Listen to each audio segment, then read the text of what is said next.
A quick note before we begin. This podcast dives into real, often raw conversations about life's most profound moments, from a labor's beginning to life's end and all the complexity in between. Some stories may be emotionally challenging or deeply moving. Please listen with care and know that you are not alone.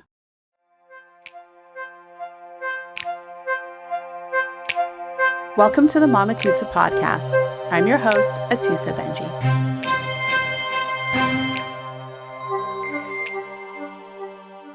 Welcome to the Mamatoosa podcast. Thank you so much for having me. I'm so excited to have you. And you're actually, before I even came up with all of the nuances of how I wanted my podcast to look, I knew that I wanted you to be one of my guests because you are incredible, kind, smart, generous, and collaborative, which is so refreshing in an age where it's actually getting better, but we're seeing more and more physicians step up to collaborate with us who deliver in the community setting, which is not really part of necessarily physicians training. Physicians are more in the hospital model and not so much in the home birth and the birth center setting. But to be able to know I have you as a resource, I have your cell phone number, and I can just call you and be like, hi, Dr. Lori, this is what's going on. What do you think? Is this person still a candidate or not or whatnot is just so important to me. Thank you for being on my show. My guest today is Dr. Lori Silver. You are a maternal fetal specialist.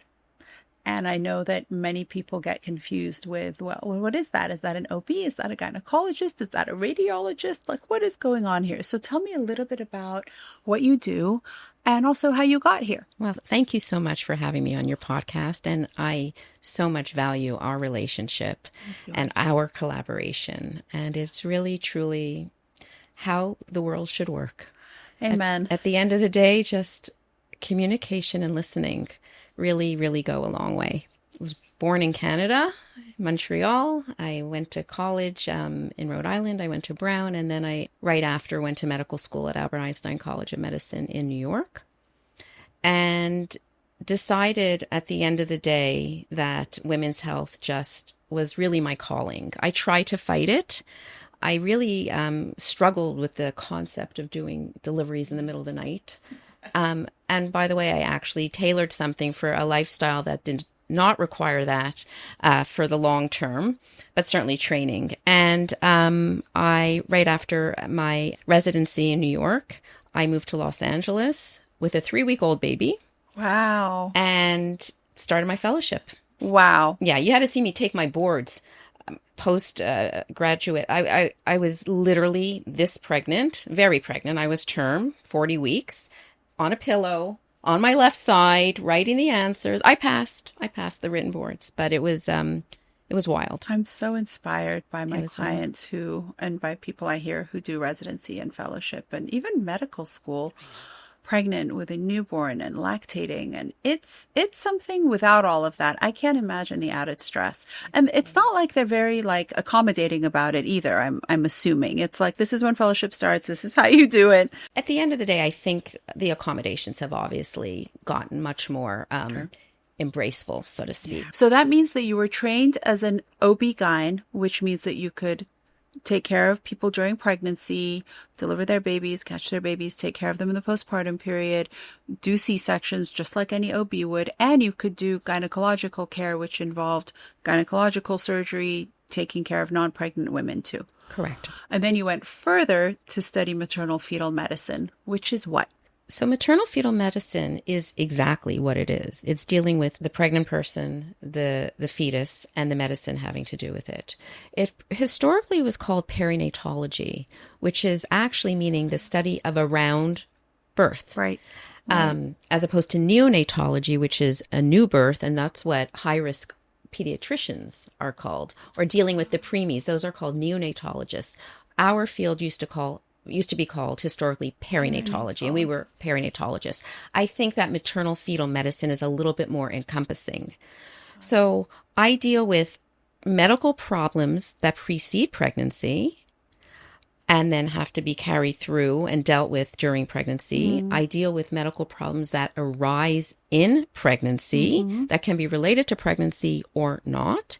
And I deal with the fetal part, fetal well-being, which is looking at growth, fetal abnormalities, dealing with syndromes, and normal and abnormal fetuses. So it's really, I think, a bit of a more inclusive term, maternal fetal medicine. It's the whole unit. Don't forget there's a placenta involved there too. Yeah. So own organ. They're correct. There's lots going on.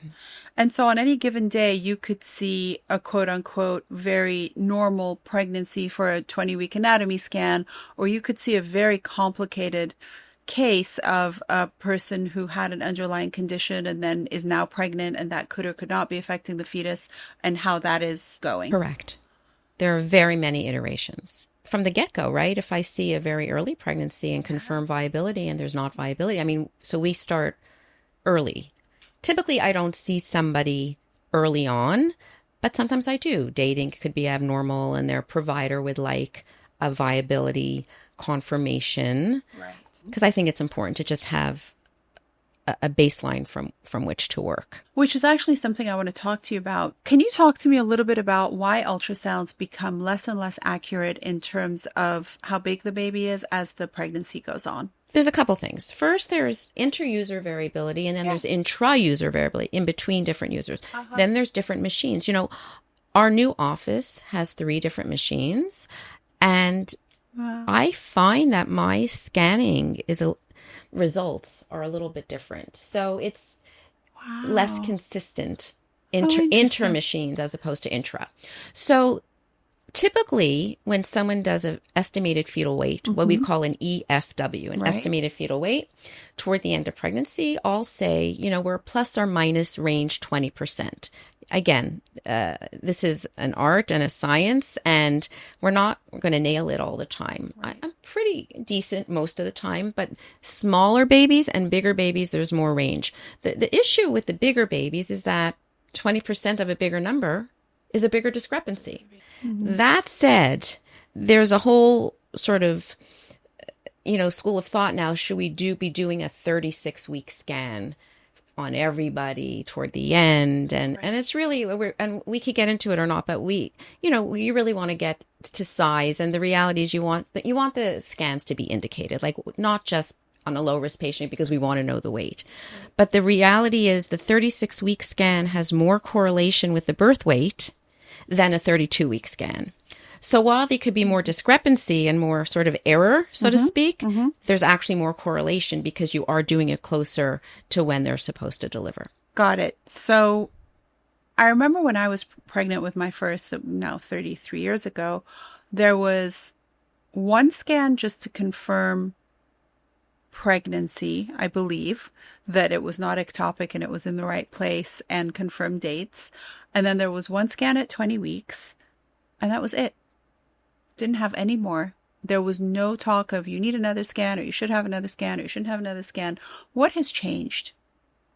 What are you seeing? I know you've been practicing for a long time. So when I had my first baby was 92, which is right when you were getting out of fellowship, right? Right around there. Correct. I got out of fellowship in 96. I got out of residency in 94. So right around that, let's say the 90s, which is about 30 years ago. So you are now a seasoned physician, very seasoned, very experienced physician. What shifted? Why did we start going to so many more scans? I mean, the first thing I'm going to say is I think our society has just really become incredibly litigious. And also there's a lot more ownership in our bodies and in our healthcare, and a lot more agency. You know, women and people and families, structures have all been different and have evolved.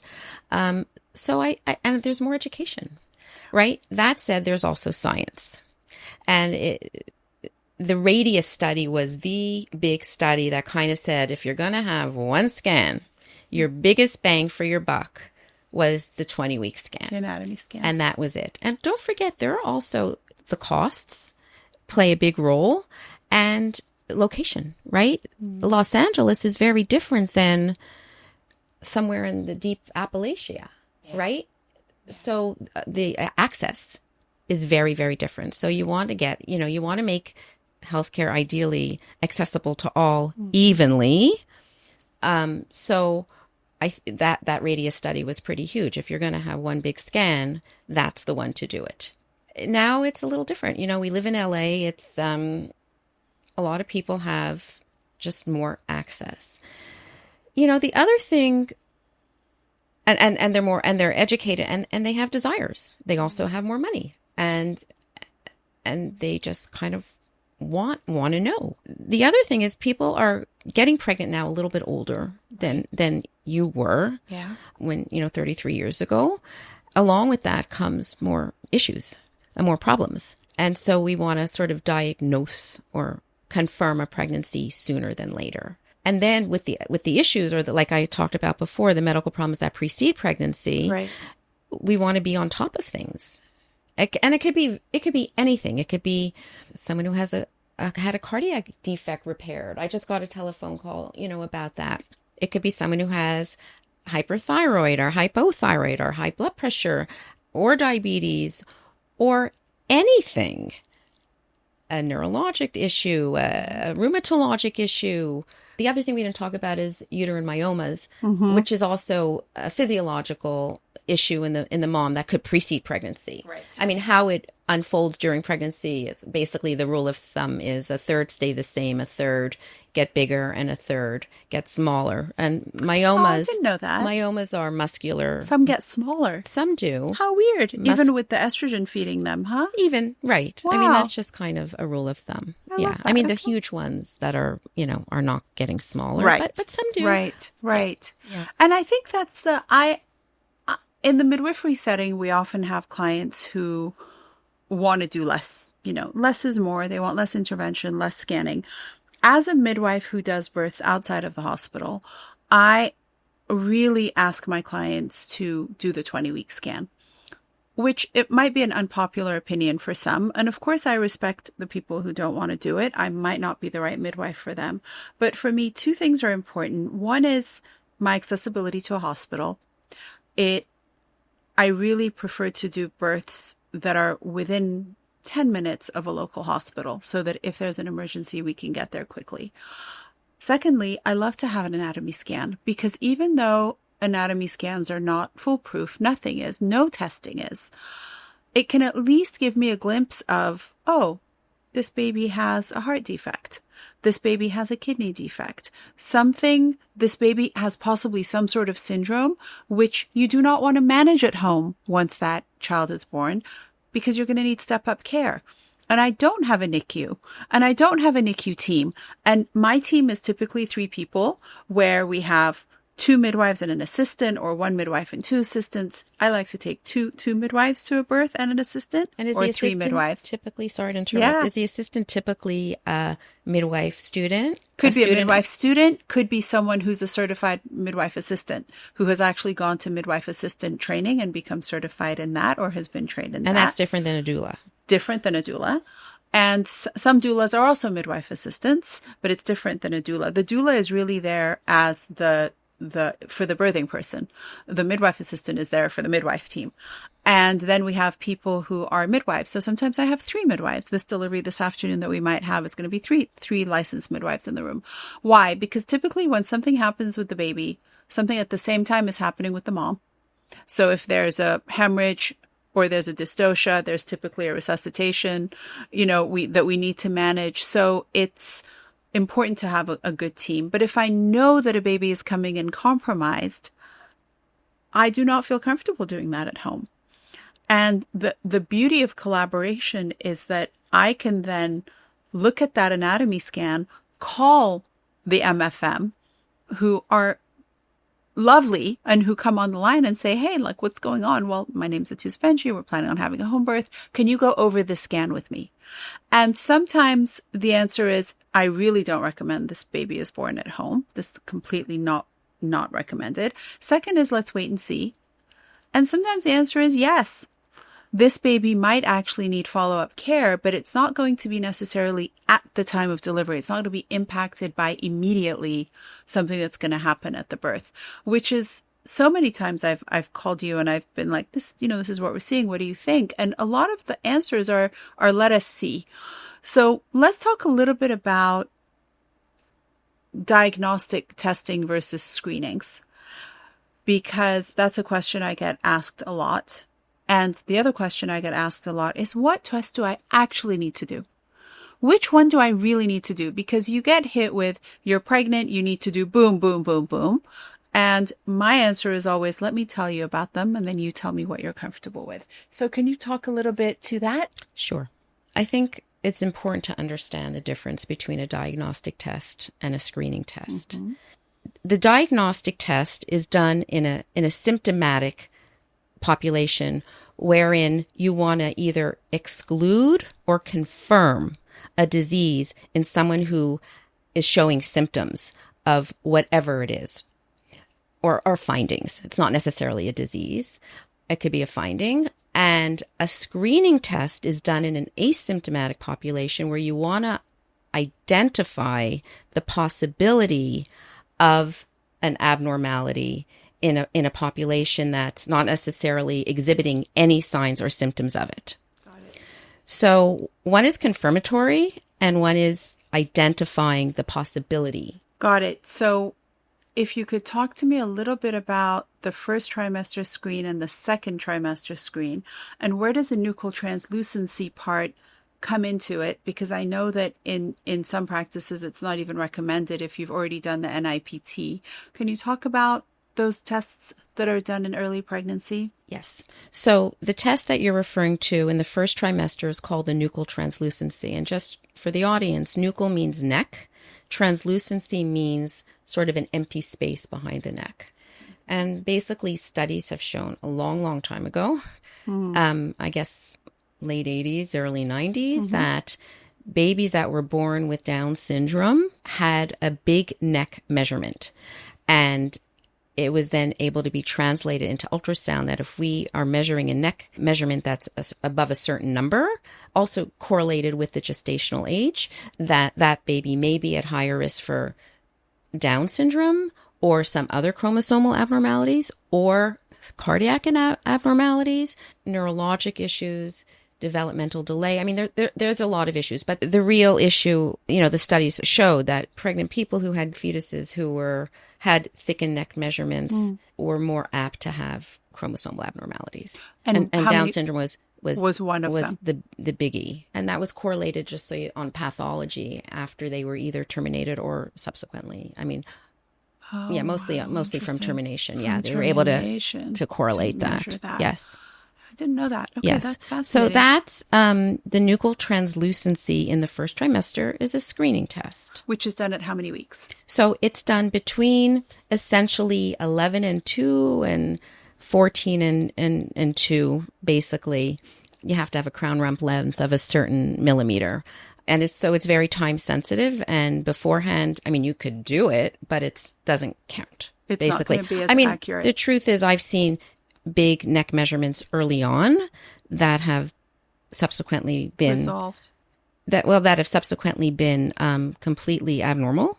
Oh, wow. And unlike this baby's definitely going to have in the right time, and that others have resolved. Yes. So it's very interesting. Yeah, there's a lot of let's wait and see, I feel like. There is. And you have to have a lot of patience. And I'm sure you feel the same way. I mean, our practice is a lot of hand-holding and just communicating and patience. PATIENCE. Yes.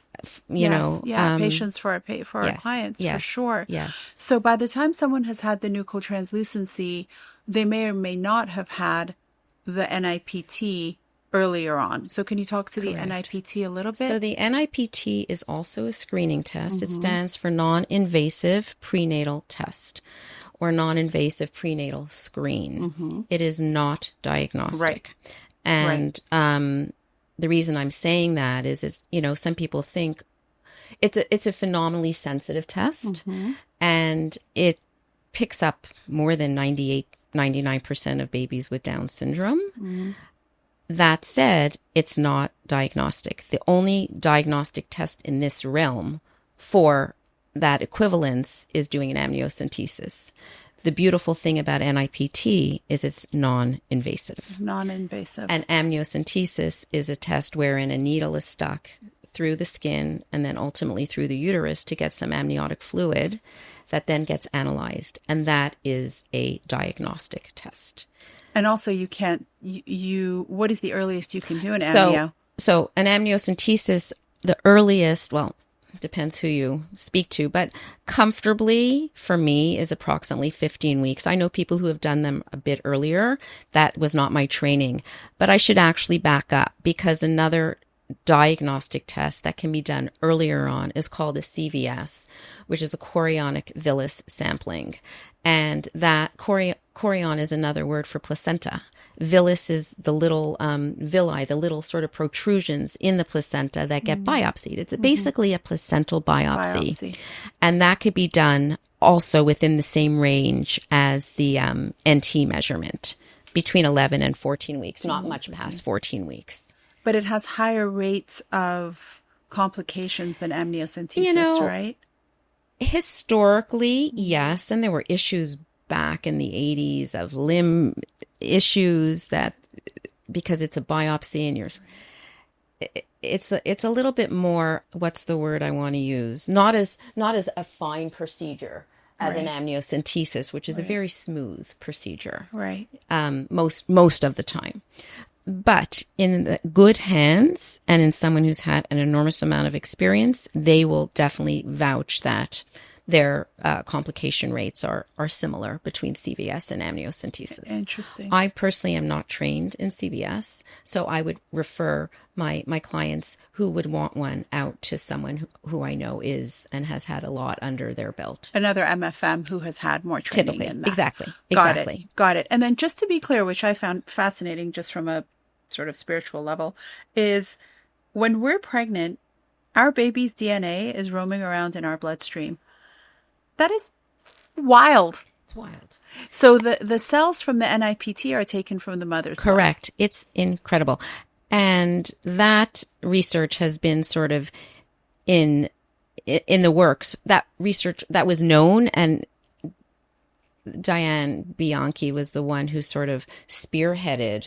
I mean, there were a lot of other people involved in this research, but actually was able to translate that fact into a blood test that has literally revolutionized where we are today. It's phenomenal. So the NIPT can be done at any point in pregnancy. Typically, you have to have a certain amount of DNA that you can analyze. Right. So typically, we all say 10 weeks. Again, you'll get your biggest bang for your buck. You can do it probably a little earlier, but after 10 weeks is the safest time. It can be done up until the very end. Right. That's where there's no limit. It also depends on the fetal fraction, which is what gets analyzed, the fetal fraction of the DNA in the maternal blood.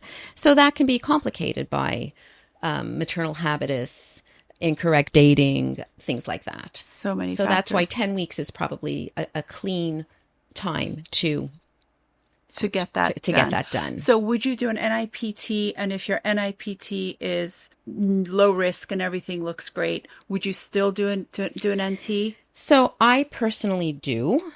The insurance companies are now not necessarily covering that because there are certain things that, like I alluded to and mentioned before, that an increased nuchal translucency can pick up that an NIPT doesn't. Like a cardiac defect, like a neurologic defect. Right. So it's not only about Downs. It's not only about Down syndrome Right. or it could also be Turner syndrome, which is monosomy X, or other chromosomal abnormalities. Right. But correct, it's not only related to chromosomes or the sex chromosomes, but it can be related to other issues that warrant further investigation.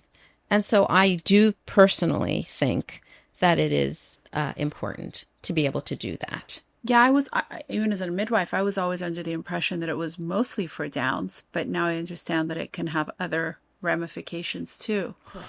Which would make sense because the whole body is connected, right? It's not just one. So then you have a clean NIPT or a low risk NIPT, you have a low risk NT.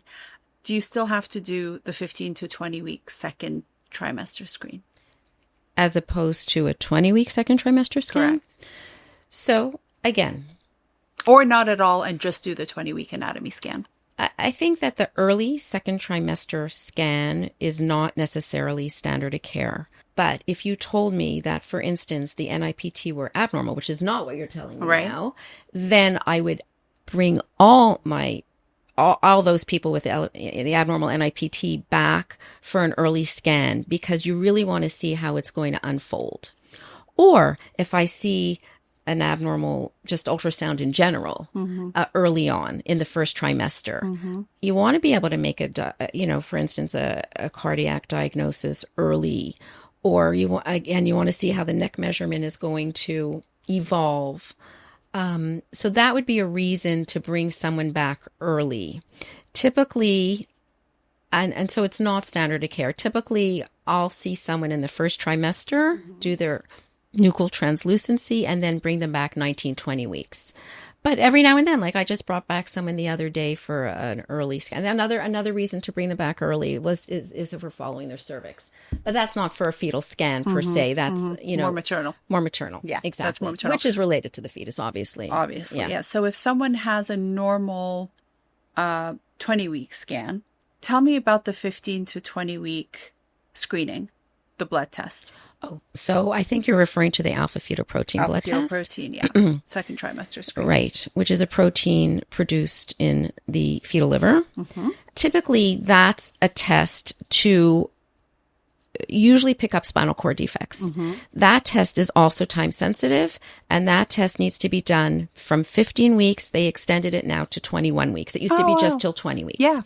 And typically, it's for spinal cord defects, but can also be related to other issues, other fetal issues, bleeding issues, placental issues, twins, where you could have abnormal, if the baby has abnormal kidneys. There are various reasons why, or certain abnormalities. Right. An alpha-fetoprotein could be abnormal.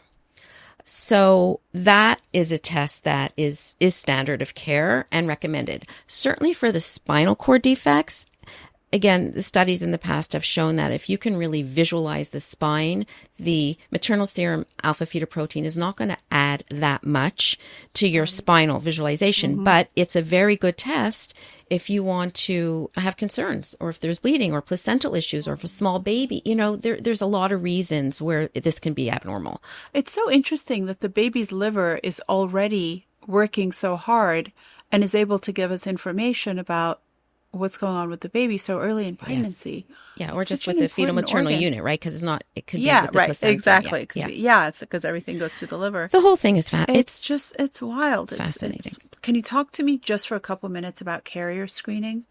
What does that do, and at what stage do people do that? That's a great question.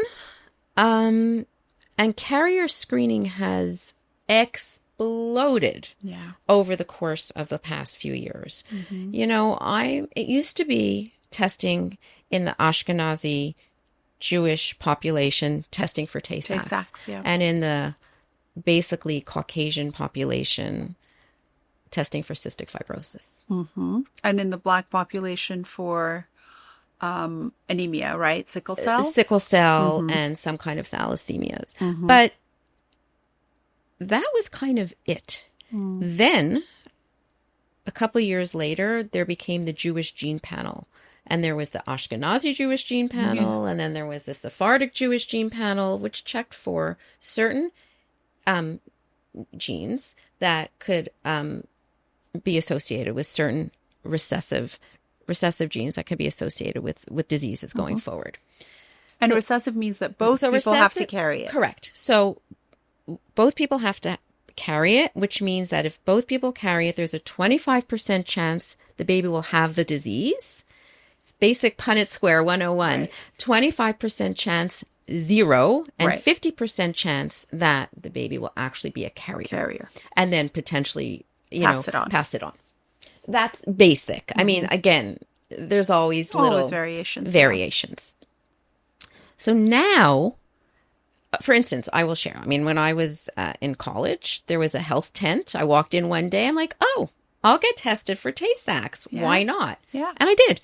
So the bottom line is you can get your carrier screening done anytime. Right. You're either, you're a carrier of certain things or you're not. Right. So you don't have to be pregnant to do it. Yeah. And by the way, the partner should be doing it too. Mm-hmm. So do you think people should do that before they get pregnant if they know they want to have a baby together?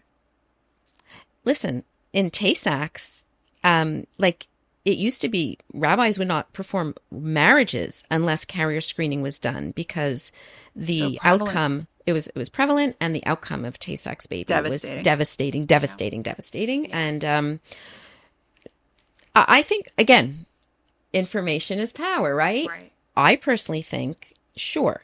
But here's the problem. I have all my friends now, daughters coming to me. They're all of childbearing age, and they're like, I don't know what carrier screening test to do, right? Because I can do the one that has 10, I can do the one that has 20, I can do the one that has 600. It's a buffet. It is more than a buffet. It's crazy making. Yeah. So that's where I'm like, I don't know what to tell you. Like, I'm kind of less is more, but you can just dig and dig and dig, and to what end? Yeah. So it's very, very personal. But again, know what you're getting yourself into. Mm-hmm. And I'm all about doing it beforehand, because once you're pregnant, then it becomes like it's very stressful. Yeah. And then if you are a carrier for something, you have to get the partner carrier screened, and time is of the essence. Absolutely. And so, if you want to have kids, both of you want to have kids, yes, I would do it in advance. So, okay, let's thank you for all of those, because I do spend, when people come to us in late pregnancy. So I have had clients who come into my care at like 26 weeks, and often they already come from either a physician or another midwife or another state or another practice where they've already had all their testing done. So we don't have a lot of these conversations. We talk more about diabetes screening and GBS and things that happen later on. But when a client comes to me early on, like I'm 6 weeks pregnant, then there's a lot more of these things to talk about and educate about. And many times what I counsel, and I want you to tell me if you think this is a wise way to counsel, is, because I really trust your opinion because you're very level-headed about this, is I always tell my client, if you get information, what are you then going to do with that information? And a very wise midwife once told me, she said, anytime you're intervening, whether you're doing a cervical exam or you're taking blood or you're taking a blood pressure, I want you to think about, what are you going to do with the information? You don't just do it because you're going to do it, or because it's recommended to it, or your friend did it, or it says to do it. What are you going to do with it next? So when people come to you and ask that question, how do you counsel? Because there are people that will say, you know what, no matter what our baby has, no matter what is happening with our baby, we are going to keep the baby, we're going to keep the pregnancy, and we will not do any intervention, which is personal, and I respect that. I know that there are interventions that would be done during pregnancy, for example, cardiac surgery on fetuses, or even psychosocial preparation for a child who might be coming in with something that is not quote unquote normal. How do you counsel when people will say, no matter what happens, we're keeping the baby? Right. So I just want to back up and let you know that the way my referral basis and system works here, and this is sort of particular to Los Angeles. I trained in New York, as mentioned, and it was a little bit different. Different culture. A different culture. I'm referral based. Mm-hmm. So I'm in private practice. Mm-hmm. I'm not an academic, and I'm referral based, and I get referred to by typically the OBGYNs, the obstetricians, who are going to then take their clients through the pregnancy and ultimately do the delivery. It's a very rare maternal fetal medicine specialist in Los Angeles who will also do a delivery. Right. Because essentially we're not here to bite the hand that feeds us. Right. Basically. Right. And so the reason I'm saying this now is that a lot of the clients that I see come to me with their blood tests in hand. So I think the question that you posed earlier, like if I, see an abnormality, for instance, on a baby, on a fetus, and I offer, invasive testing. Let's say the NIPT was normal. Let's say the NIPT was abnormal and we want to confirm it. I mean, I have plenty of those too. We talk about the risks and the benefits, and everyone is very, very different, right? Are they 40 years old? Are they 20 years old? Is it their first pregnancy? Is it their fifth pregnancy? Are they part of a religion or a culture that they would never consider anything in terms of termination? Or were they like, they don't want, or they're open to termination for various things. So there's such a huge range of reasons to be doing testing and a huge range of what people will do with it. I also am a firm believer that information is power. And so while yes, we have to risk the anxiety, and I tell people, I used to say, go home, talk to your partner in a closet, like close the door in a bathroom, and like literally create a cone of silence and really figure out what works for your family. Because don't forget, in those who are partnered, what one person wants, someone else might not want. Right. And so there's all that family psychology that has to be taken into account as well. And then if there are other children around, it's not a single unit. And it's not just the maternal fetal unit. It is the familial unit. Layers. Many layers. Yeah. And then extended families. For sure. And so in-laws and opinions, and some people just don't want to know at all. I'm just going to put it into the universe's hands. Yeah. And other people just want to know everything. Yeah. But you're right. What's the expense of the anxiety? Right.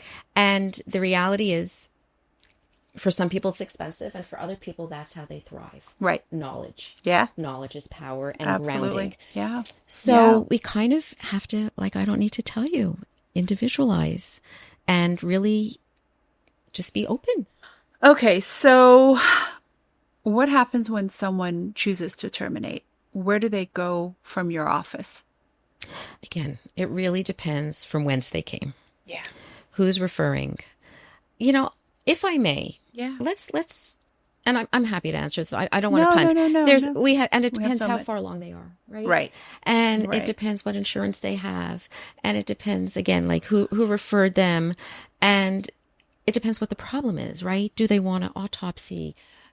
There's so many things. There's many layers. So maybe that's a whole other episode. We help people direct to where they need to go. And thank goodness, Cedars has a wonderful program, a family planning program that will do later term terminations. And I think UCLA probably does now as well. And, I have connections, and I know all these. They're my colleagues. And so I'll pick up the phone and get a person to where they need to go. The one at Cedars is Bryna Harwood. I know for a fact that UCLA has a family planning clinic department as well. So this is what Because happens. A couple things can happen, right, Lori, where you have anxiety about something that never ends up happening. And then vice versa, where you have complete faith because you've done testing and all the testing was okay.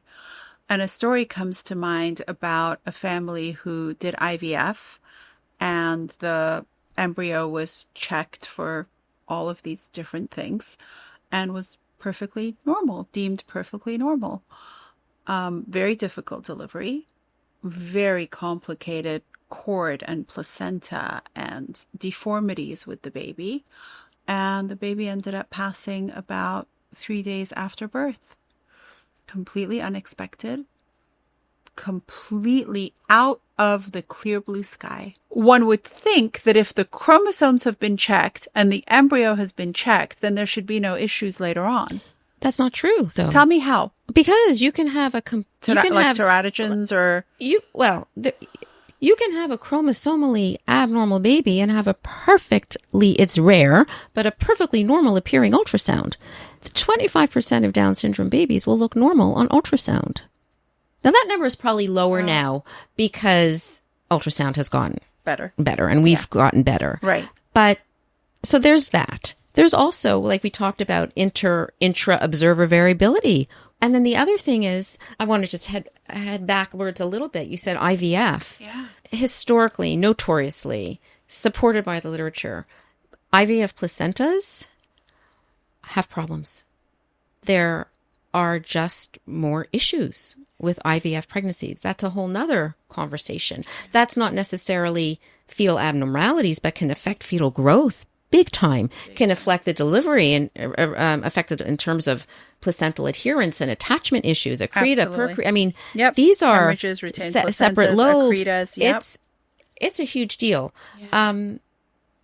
In terms of congenital abnormalities, I don't believe IVF has a significant impact, or else we wouldn't be so prevalent. Yeah. But it's such a Yeah. commonly performed procedure.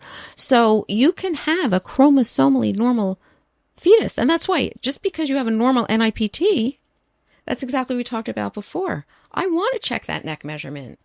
I want to see what this risk is for potential cardiac issues that maybe I'll pick up early. And maybe if the clients want, they'll choose to do something earlier than later about it. Or I'm knowing what I'm geared on, what I'm directing myself to look for later. And I think it's a misnomer. I think that people think, oh, everything was checked, but no. Yeah. Same with an amnio. You can test for XYZ on an amnio, but it doesn't test for everything in the whole wide world. It's not possible. I think that's where we did all the testing, and so everything is fine, and then something happens, and the disappointment and the anger and how was this not picked up? I think it needs to be communicated when we're offering these tests. Yeah. That they're not magic, yeah, that there are false positives and false negatives. For sure. And that when someone's performing an ultrasound, I am human before I'm a doctor. Yeah. Things do get missed, but we have to be very careful that everything is normal. There's a human component there too. So, okay, let's move into this very controversial third trimester growth scan, which many midwives are struggling with, and many clients of community birth setting are struggling with, because somehow, there are many reasons for it. I've thought about this from so many different levels. When a client goes in at 7 weeks for an ultrasound, I really want to say, Lori, 75% of the time, I get that phone call.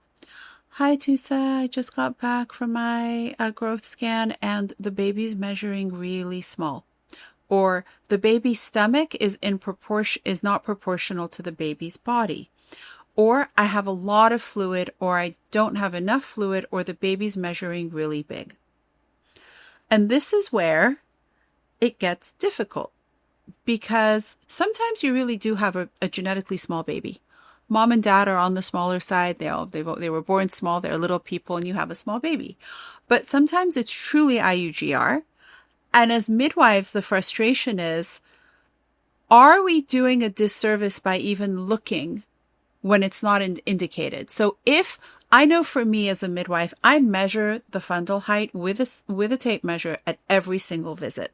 And I like to do it myself, because you do have different providers measure slightly differently. And if I have a belly that is within, 2 centimeters of the number of weeks after 20 weeks and is growing in that way, I'm okay with it, right? I don't even send the client in for a growth scan. But if I have discrepancies, I do. Can you talk to the benefit of sending everyone for a growth scan? And is that necessary, or are we asking for trouble? You're bringing up a very hot topic. Yeah. And it depends again. I mean, you're suggesting that these scans are done in low risk, essentially. Yeah. The ones that are done in low risk people, right? Totally low risk. So it sort of harkens to what I said before. Some people are very, very reassured by a third trimester scan, mm-hmm. and that will make them feel more at ease and more at peace. And then others will get anxious. So you're exactly right. The reason for doing these scans, the main reason, is for growth, mm-hmm. and to see where the babies stand, because we can catch fetal growth restriction later on that was not necessarily picked up. Mm-hmm. As you know, people have very deceiving body types, wherein you could, do a fundal height and then send them to me, and it could be, either much bigger or much Way off. smaller. I Yeah. mean, I see very tiny petite women who have huge babies and vice versa. Yeah. So it could be way off. Yeah. It's just, And then that belly that looks little, but the baby's like deep in the cavity. Oh my gosh. And you have a 10-pound, 4-ounce baby, and you're like, wait, what? Right. I remember when I was pregnant with my second one, and I went to my OB, and she's like, oh, this is just a peanut. Anyway, 8.5 pounds later, like the next day, Yeah. And you're not a huge woman either. No. So it can be very, very deceiving. Yeah. Let's talk about the reasons for doing it. It's for growth, big baby, small baby, but more for the small baby, because that's more, well, they're both concerning, but if we're talking no other risk factors, like not diabetic, hypertensive, just no risk factors, the smaller baby is the one concerning. Fetal position, amniotic fluid issues. Again, abnormal Dopplers will be potentially related to a small baby. Late pickup of congenital abnormalities. And again, who did the 20-week? Did the person even do a 20-week scan? Oh, interesting. I hadn't even thought about that. Yeah. So those are sort of the reasons to do this scan. And like I mentioned earlier on at the beginning of the podcast, the correlation of the size is closer to the actual birth weight than doing a scan at 32 weeks. So the bottom line is, in a low risk patient, that size equal dates, the utility of doing a 36-week scan, let's say, which is sort of the time to do it, the utility is not really proven necessarily helpful. Right. So if you find the congenital defect, then it would just be like an added a finding, right? You didn't do it for that reason, but you but then you would be happy that you can then guide and do a proper delivery in a proper setting, and not proper, but in a setting that would be more appropriate to deal with whatever the finding was. And you're also not surprised, right? Listen, diaphragmatic hernias, right? I've seen them slip and slide, and you cannot pick them up until the very end. That baby you don't actually want to have delivered at home. Wow. Yeah. And those babies often have AFI issues, right? Correct. Often, but not always. That's not correct. Always. They'll be associated with polyhydramnios, which means extra. Extra fluid. Poly meaning extra, and hydramnios means water. Yeah. Yeah. Talk to me about polyhydramnios and some of the things that you're seeing it correlated with. I remember we had someone when I was working in another practice who had this AFI that was so out of range. I'm talking like in the 50s. And she had weekly ultrasounds, weekly AFI measurements. I'm saying like from 30 weeks, 32 weeks. And by the grace of God, the baby was born vaginally, completely healthy. There was nothing wrong. Except for a monsoon, right? Except for literally a monsoon. And we know that there's a couple things, there's many issues with polyhydramnios, which I would love for you to talk about implications with the fetus. From my side, polyhydramnios could cause issues with delivery in that it's more likely that your baby will be malpositioned. It's more likely that you could have a cord prolapse. There are things that are risks of just having all of that water, even including abruption, placental abruption, just from the force of all of that water, if it breaks in a certain way, could cause. And so when is it okay to have a little bit of poly, and is there a time in pregnancy where you might have more than another time that is normal? AFI, which you said before, stands for amniotic fluid index. Yep.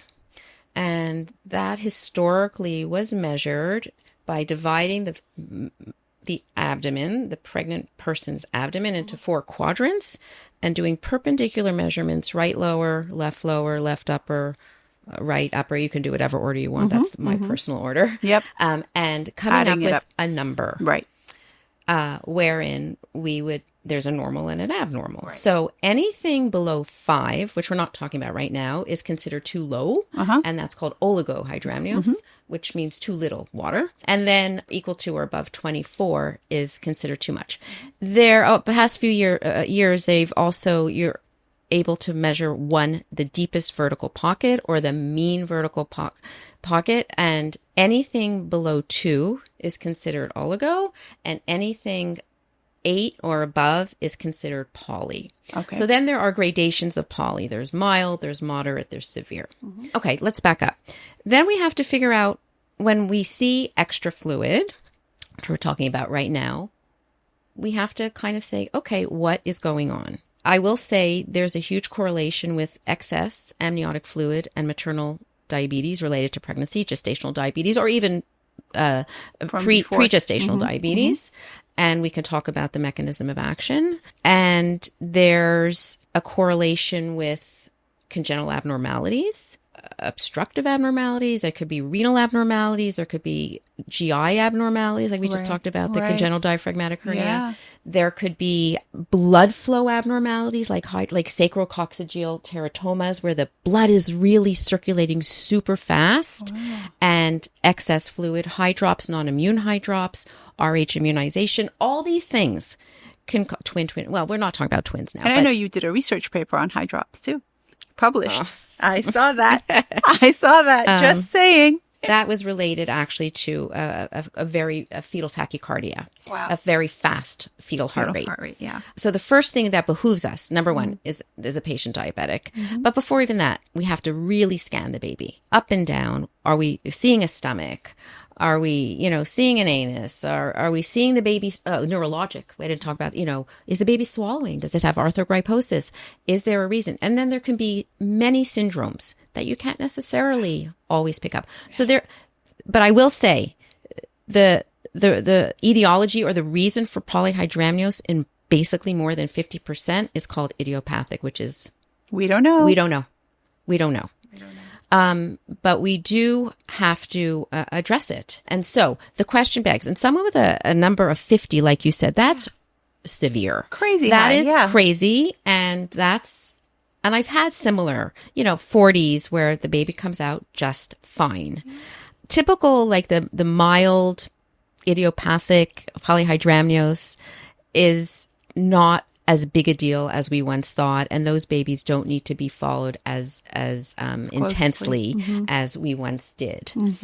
But if they're related to, say, diabetes, then we are following them for large baby, which is called macrosomia, or large for gestational age, or and obviously if there's congenital abnormalities, then we want to be following them too. So it really depends, what the cause. And these idiopathic ones, someone with an amniotic fluid index, an AFI of 50, or mean vertical pocket, probably, I'm sure it was greater than 20. Those people need to be followed, because don't forget, there's also a very high risk of preterm delivery. Yes. There's a ton of pressure. I mean, you mentioned abruption, which is true, which is a placental separation. Right. The force just causes whoof, and leaves this negative pressure. And then it's like, and then the risk for hemorrhage at the end, because the uterus was so distended for so long. So you have to be prepared. So I have to say, you want to know what you're in for. Yep. Absolutely. I know that certain the midwives that I work with, if the amniotic fluid number is greater than a certain number, their protocol is no. We don't. Is no. We definitely do. And not. also the labors tend to be dysfunctional because the uterus is so distended. Yeah. Same with the myomas and the fibroids can cause very dysfunctional. It just doesn't work. The uterine muscles just are not synchronizing. That's exactly right. The symphony can't work properly. Correct. They can't all. It's almost like what is that? Is it synchronized swimming, where like one is kind of off to the side and one's doing something else, and they just don't make a very beautiful desynchronous. picture. That's exactly right. There's no synchrony. So. Sometimes clients ask me, what is the correlation between me eating a lot of sugar or a lot of simple carbs as a non-diabetic that would make more amniotic fluid? Is it true that if the clients are eating less sugars and walking more, there will be a chance of less risk of poly? So I'm going to say it in a little more diplomatic way. Maternal hyperglycemia. High blood sugars in the mama. High blood sugars in the mama. Yep. Leads to fetal hyperglycemia, high sugars in the fetus. Which makes the baby pee more. Called polyuria, extra urine. Pee, yep. And it's related to extra insulin in the fetus that gets the cascade goes. And once the insulin... So pregnancy is actually a diabetogenic state, which people don't realize. There's human placental lactogen, there's progesterone, there's estrogen, and this can... all sort of veer. That's why testing for diabetes is actually a thing. For sure, because pregnancy is a state of insulin resistance. Correct. The whole pregnancy is. Correct. Yeah. So we have to sort of honor that and work within those confines. So if you're telling me a woman who's not diabetic and is watching her carbs, if her pancreas is working and she's eating healthy and balanced, I think she could have carbs. Right. Everyone needs carbs. They're fuel. Mm-hmm. So it's really, all about moderation and being smart. But it is the maternal, the sugar in the maternal blood that's not being properly metabolized, so to speak, that will lead to the sugar in the baby, that will lead to the sugar in the amniotic fluid, and that will lead to more peeing and more amniotic fluid, and then discomfort and big baby, etc. And then people will ask, okay, so I went to the maternal fetal doctor and my fluid index was low, but today I was out and about. We went to the Orange County Fair and it was hot and I sweat a lot. And do you think that if I come home and I drink, it'll go into normal levels? What's low, right? So there's low, and then there's you need to be delivered low. Right. Or I need to call you. Yeah. Matoosa, or borderline. and say, let's say it's 6. Yeah. Could that happen? Where you can just come home and drink and hydrate and it'll go up? Yes. Okay, so there is a correlation between overexertion, sweating, and dehydration. Right, and just dehydration, period, right? Just not drinking enough. Right. Yes. But and yes, how long sweating, before that comes around? You lose a lot of fluid when we sweat, a lot of insensible losses, right? Yeah. That's why when people who have GI viruses and are having diarrhea and loose stools, there's a lot of water that gets lost. And that's why those people, a lot of them go into preterm labor because you get... The uterus gets upset. Very upset. The electrical and dehydrated. That's why off. I'm all about hydration. I try to recommend 3 liters of water a day. It's variable how, if it's going to get better, because don't forget, it could be a placental issue, especially if it's at the end of pregnancy. So yes, I schlepped around all day and I went to Disneyland. I never do that. I never go to Disneyland, but I went shopping or what have you. And I was grabbing bags, lifting up my 3-year-old and pushing this one. There's that, but it's also could be your placenta's trying to tell you something. Getting tired. So there's not. I can't give you an exact in 48 hours. You'll see an increase to 8, but sometimes you do. But sometimes it's done with the placenta too. We also look at grade and the maturity, and we have to put the whole picture together. It's a whole clinical. picture. It's a whole clinical scenario. Yeah, it's so easy to just pick on and one also thing. stress, right? Oh yeah. Which we can't really measure. That's a whole other thing. As we are beginning to wrap up, which I'm sad about, because I would love to have you back on. I have so many questions for you. I'll be back. So many questions for you. So many ways we could go. What do you wish that midwives understood more about your role as an MFM and vice versa? What do you wish that MFMs understood about midwives? I'm going to answer that a little bit differently. And if you feel I didn't do it a good job, I'll try to be more specific. My relationship to my work, and as a result to my relationship with all the people I work with, has really evolved over time. Mm-hmm. So I think that we said it earlier, communication and listening and being not being defensive, respecting the science rules, and respecting autonomy and agency. The midwives that I work with, I have a phenomenal relationship with. I pick up the phone. I'll talk to them. Mm-hmm. Many of my midwife cases turn out to be really high risk. And we work together. Yeah. So I just wish from my midwives the continued mutual respect and ability to communicate without, getting hands up and getting defensive. I wish that for me too. Yeah. And I imagine that's probably a wish you have from me and from providers in general. I've definitely, over the course of my almost 30-year career, I can't even say that without sweating and losing Yeah, water. because you're like 34, so I don't know when. Exactly. Yeah. I don't know when that happened. I've learned a lot along the way. And although I'm little, I'm now significantly older than my clients. And I'm able to take a step back. And there's a maturity and an experience that goes along. And I think that's something that is picked up on. Mm-hmm. So I think there's an inherent trust amongst all of us. And that really makes for the secret sauce. For sure. What do you wish MFMs knew about midwives? That most of them are exceedingly well trained, super smart, and have what to teach us.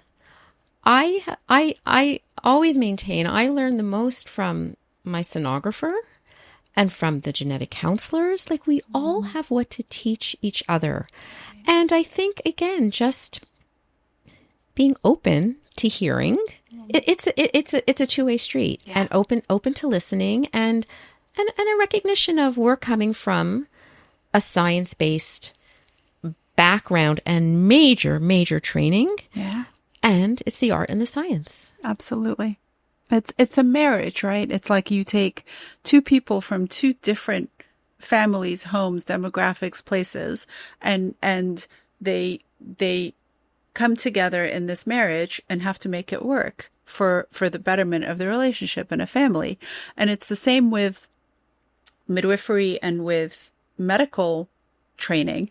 Is we come at it from different places, but we come at it for one good, which is the safety of the mothers and the babies. And if we can realize that I can't look at that screen and differentiate a kidney from a ureter from, well, I could probably figure it out, but I wouldn't be very good at it. It all looks very, very mushy to me. So you have training that I don't have, which took you years and years and years to get. And I have training that you didn't get in medical school. And the truth is that when we come together is when the synergy blows up into this way bigger than the sum of its parts. You took the words right out of my mouth. Right? That's exactly right. And that's kind of the aha. Where we are. Yes. Where we are. Lori Silver, I'm so grateful to have you here. You've taught me a lot in the hour that we've been together. There's so much to be learned from all the different models and all the different experts that I have here. Thank you for trusting us. Thank you for collaborating with us. Dr. Lori Silver, thank you for being my guest. Thank you so much for having me. Truly an honor. Thanks for listening to the Mamatoosa podcast on the Industry Plant Podcast Network. Mamatoosa is hosted by me, Atusa Benji, and produced by Josh Stretton Carlson. Our theme music is composed by Mary Lalazarian. If you enjoyed the podcast, please consider leaving us a review and subscribing. See you next Tuesday.